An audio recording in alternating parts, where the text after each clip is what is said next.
하나님 아버지, 오늘 제가 하나님의 말씀을 읽고 묵상할 때 필요한 영의 양식을 주시기 위해 성령님께서 이 시간에 함께해 주시길 간구합니다. 예수님 이름으로 기도합니다. 아멘. 오늘 우리에게 주시는 하나님의 말씀입니다. 모세가 바다 위로 손을 내밀매 여호와께서 큰 동풍이 밤새도록 바닷물을 물러가게 하시니 물이 갈라져 바다가 마른 땅이 된지라. 사랑하는 성도 여러분, 평안하셨습니까? 오늘도 주님께서 주시는 말씀을 통하여 은혜로운 하루를 살아가시기 바랍니다. 지금 이제 홍해가 앞에 놓였고 뒤에서 애국 군대가 추격해오자 이스라엘 백성들이 원망하며 불평을 합니다. 그때 하나님께서 이제 모세에게 명령을 주십니다. 너가 가진 지팡이를 그 바다 위에 내려놓으라고 하십니다. 그러면 바다가 걸러져서 너희가 육지로 행하리라고 말씀합니다. 여기에서 육지라는 것은 우리말 성경과 다르게 히브리어 원문상에는 마른 땅이란 뜻입니다. 얏바사입니다. 원래 물에 묻혀 있었으면은 바로 물이 갈라졌다 해도 그 땅은 젖어 있어야 됩니다. 뭔가 끈적끈적해야 됩니다. 그런데 하나님께서는 얏바사, 마른 땅이라고 표현하고 있는 것은 이 물이 갈라진 것뿐만 아니라 이 마른 땅을 통해서 하나님께서 우리에게 가르쳐 주고자 하는 의미가 있기 때문입니다. 이 마른 땅이란 뜻을 가진 히브리어 얏바사는 이 본문뿐만 아니라 창세기에서도 쓰였습니다. 하나님께서 천지를 창조하실 때에 이 지구가 다 물로 덮여 있었습니다. 그런데 물을 한쪽으로 모시고 묻을 드러나게 하셨습니다. 그때 드러났을 때 묻의 표현을 얏바사, 마른 땅이라고 성경이 기록하고 있습니다.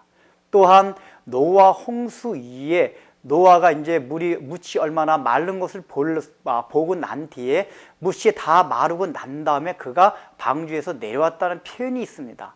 그때도 땅이 다 말랐다고 했을 때가 이 얏바사, 마른 땅이라고 히브리어를 쓰고 있습니다. 즉 이렇게 이 히브리어 얏바사가 들어가고 있는 것은 그 마른 땅이라는 의미 속에는 하나님의 창조 사역이 들어가 있을 때 이 단어를 씁니다. 처음에 창세기에서 쓴 것은 하나님의 첫 번째 우주 만물을 창조할 때 마른 땅에 그때부터 그 땅 위에다가 생명체를 하나님께서 짓기 시작했습니다. 또한 노아 홍수 이후에는 홍수로 모든 멸망받은 그런 상황 속에서 그 마른 땅에 노아의 8식구가 새롭게 생명이 시작된 것입니다. 또 오늘 이 성경에서 바로 이 얏바사 마른 땅이라고 표현되어 있는 것은 홍수 사건을 위해서 노아 홍수 바다를 건너가는 이 자체가 이스라엘 백성들로 하여금 재창조 사역을 하시기 위한 하나님의 역사라는 것을 지금 보여주고 있는 것입니다. 아직까지 이스라엘 백성들이 애굽에서 나오긴 나왔지만은 재창조되지 않았다는 것입니다. 이 재창조라는 의미가 무엇입니까? 원래 하나님께서 우리를 선하게 창조하셨지만은 아담 하와의 범죄함으로 인하여 우리는 새롭게 창조될 필요가 있었습니다. 그것이 궁극적으로는 예수님을 통해서 이루어지지만은 오늘 바로 출애굽기를 통해서 보여주시는 것이 바로 너희가 재창조될 사역을 그림으로 지금 보여주고 있는 것을 말합니다. 즉 단순하게 애굽에서 나왔다가 다가 아니라 이 홍해 바다를 건너야지만이 너희가 하나님께서 원하시는 원래 에덴 동산에 창설했던 그곳으로 돌아가게 하는 재창조 사역이 시작되는 것이다 라는 것을 우리에게 보여주는 것입니다. 그래서 그 뒤에 16절 뒤에 지금 뭐라고 나와 있습니까?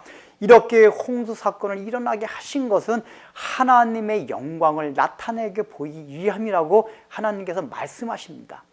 이것이 지금 16절 마른 땅과 무슨 연관이 있습니까? 궁극적으로 하나님께 영광이 되는 것은 우리가 재창조될 때에 더 나아가서는 우주 만물이 재창조되는 것이 바로 하나님께 궁극적인 영광이 된다는 것을 말해주고 있습니다. 단순하게 우리가 하나님께 영광을 돌린다는 것이 무슨 기적이 일어나고 이적이 일어나는 것이 아닙니다. 모든 우주 만물이 하나님의 처음에 창조하실 때와 같이 그러한 창조 상태로 돌아가는 것, 그리스도를 통해서 우리가 재창조되는 그것이 하나님께 영광이 된다는 것입니다. 그만큼 홍수 사건은 굉장히 중요한 것입니다. 그래서 바울은 고린도전서 10장 1절 2절에서 이 홍수 사건을 신약의 세례라고 명하고 있습니다. 왜 세례라고 명하고 있습니까? 세례라는 것이 무엇입니까? 단순하게 세례식을 의미하는 것이 아니라 우리가 그리스도를 믿고 고백하게 되면은 그리스도와 함께 죽음으로 장사되는 것이 세례식의 의미입니다. 또한 뭡니까? 그리스도와 함께 다 죽고 나의 죄가 완전히 제함을 받았다 하는 것이 세례의 의미입니다. 즉 이스라엘 백성들은 이 홍해바다 건너는 사건을 통해서 이제 나의 옛 자는 다 죽었다, 나의 옛 품성들은 다 죽었다, 습관들은 죽었다 하는 의식을 갖게 하는 것이 바로 홍수 사건이라는 것입니다. 그래서 지난번에 한번 설명드렸지만은 애굽 사람들을 이 홍해바다에 다 수장시키게 한 이유가 있습니다. 너희가 살았던 모든 애굽에서의 삶은 다 죽었다. 지금 애굽 사람들이 죽은 것을 보라. 이제 너희는 애굽을 잊어버려라. 절대로 너희들은 애굽으로 돌아갈 수가 없다.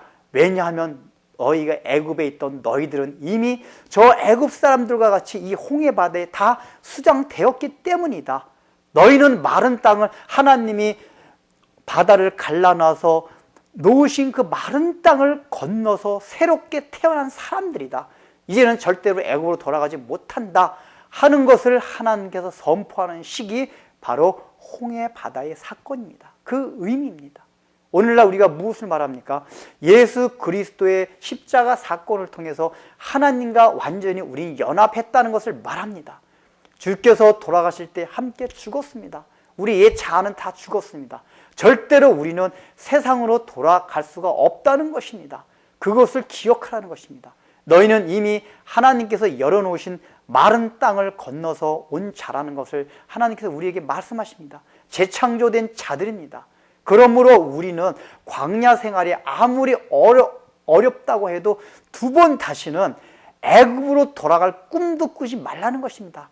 세상이 그리워하지 말라는 것입니다. 아무리 광야가 어려워도 우리가 가야 할 곳은 가나안이라는 의식을 가지고 애굽 땅을 절대로 그리워하거나 돌아보지 않아야 하는 것이 이제 홍해바다를 건넌 이스라엘 백성들이 가져야 할 의식이었던 것입니다. 기도하겠습니다. 하나님 아버지, 하나님께서는 홍해바다 사건을 통해서 하나님의 영광을 나타내고 말씀하셨습니다.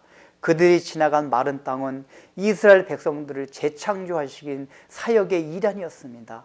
자, 오늘날 우리도 예수 그리스도의 십자가 사건을 통하여 우리가 재창조되었습니다. 주님과 함께 연합되어서 십자가에서 죽었습니다. 옛자 애굽에서 살 때 우리는 다 죽었습니다. 절대로 우리는 세상으로 돌아갈 수 없고 세상을 그리워해서는 안 될 존재라는 것을 우리 마음에 의식하고 우리의 광야 생활이 아무리 힘들고 어렵다 할지라도 절대로 애굽을 다시는 돌아보지 않는 그런 마음을 가지게 하여 주옵소서. 예수님의 이름으로 기도드립니다. 아멘.